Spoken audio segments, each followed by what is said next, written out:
इतनी माटी में मिल जाई बबुआ कैसे बा भाव कैसे बा कि जही हमार दी आधे है जोनिया दी जाई जनता ने कहा बैजनाथ बाबा अरे है डिजाइन खराब हो जाई दिखावत रहे तो भैया तुम जानता नहीं कौन हो कि तुम्हारा प्यार में आज पिटाइल बनी घर से अनही मिलत बाबूजी के डर से ये धुन के सहारा से सारे भैया जे स्टार हो गए ये के सहारा लेके चले के बाद कैसे भैया कि जही हमारी दी आज जवनिया दी जाई अटी जहां खड़ा हो जाई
गाना के भाव कैसे भागे टूट जाई बात जा झूल जाई गाल के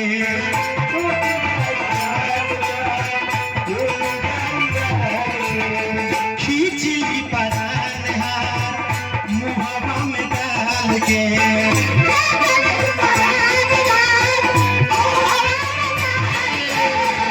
बैजनाथ बाबा जो मुर्गी के भाव लगाओ तन मुर्गी मारी आ ये जो कंपटीशन है श्री राम भैया केकर मुर्गी बिजोड़ होता ना जी तो पहले तू मरबो कि पहले हम मारी बता पहले मैं से मारवा पहले रहुआ मारी देख ले हो कि केकर निमन बा केकर मुर्गी निमन बा अंकर बा से हमार भैया मारे कैसे भाव कैसे टूटी जाई बात जा झूली जाई गाल के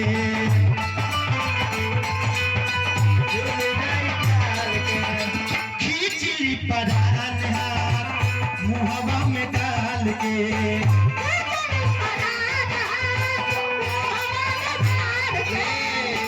अब हमार मुर्गी देखी लगी अरे वो मुर्गी मारी टूट जाई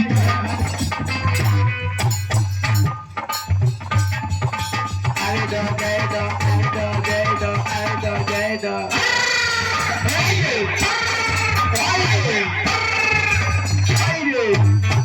झूल जाई गाल के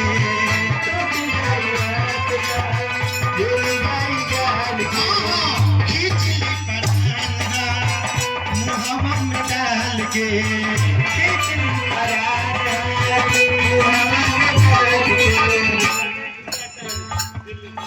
आई अरविंद ठेकेदार आ गइल बाबू तुम आई भैया के टाइल्स के दुकान मार्केट में आ गइल दिल्ली मुंबई पूरा चलता भगवान से प्रार्थना है कि दिल्ली मुंबई चलता पूरा वर्ल्ड में यहाँ की टाइल्स की दुकान चलो ना जी हाँ है ठेकेदारी बबुआ देखी वो दिन केहू काम में ना आई हितई परितई के लोग केहू घर के ना केहू ना काम आई काम में आई है ना काम में आई है ना सारू सारू आई खराब हो जाई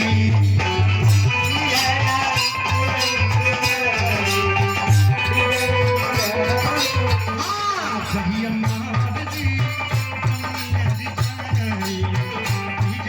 खराब हो जाई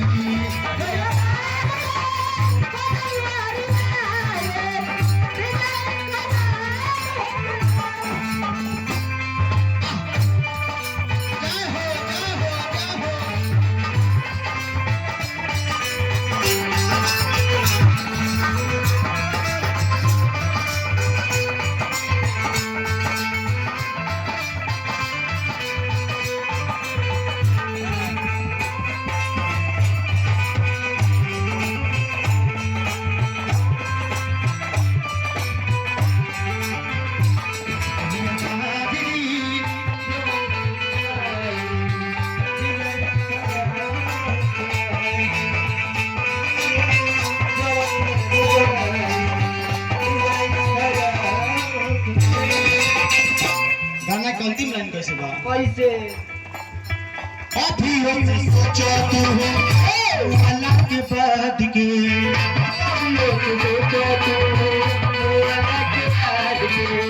आने धन दौलत जैब तुलाद के हो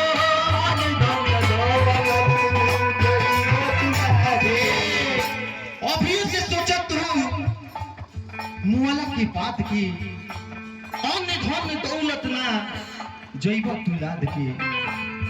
और कैसे कैसे टुन बाबा गाना टुन बाबा गाना लिखल भेरी चले के बाद तो डिजाइन खदा हो जाई